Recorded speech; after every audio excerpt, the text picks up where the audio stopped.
ખાર મેડિંગમાં બારે જવાના. તો મને ઊંઘ ના આવે, હું વિડીયો ના જોઉં તો મને ગમે જ નહીં.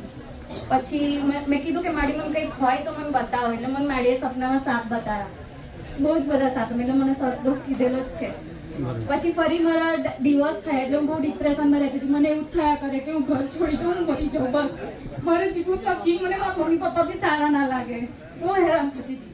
પછી મને માતાજીએ સપનામાં સિકોતર જાહેર કરી કે સિકોતર છે. મને સપનું યાદ ના રહે.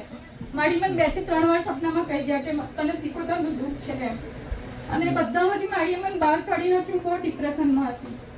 માડી ના હોત તો ખબર નહીં હું ના હોત. ડિપ્રેશનમાંથી બહાર કાઢી દીધી ખાલી માતાજીના વિડીયો છે. એક રૂમમાં જ ભરી રહું, નીચે ના આવું, ના ખાઉં, ના કોઈ જોડે બોલું. ખાલી પ્રવચનના વિડીયો જોયા તમે માતાજી. પીરિયડનો એટલો બધો પ્રોબ્લેમ હતો કે એ દવાખાનાથી પણ નતો મળતો. મહિનો 3 મહિના એ પ્રોબ્લેમ રહે. રિપોર્ટમાં કઈ આવતું